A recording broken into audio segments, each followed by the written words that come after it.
मंडळी, अशी मस्त लुसलुशीत आणि पातळ आवरणाची पुरणपोळी बनवण्यासाठी 2 तासापूर्वीच चणा डाळ भिजत ठेवली होती.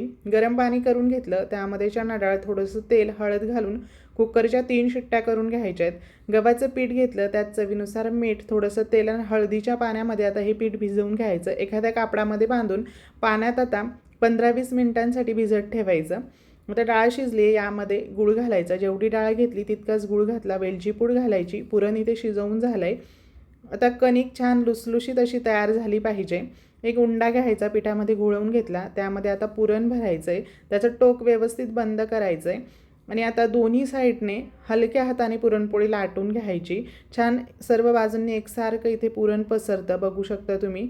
तवा चांगला गरम करून घेतला. दोन्ही बाजूंनी तेल किंवा तूप लावून पोळी भाजून घ्या. मस्त टमटमीत अशी पुरणपोळी बनवून तयार झाली.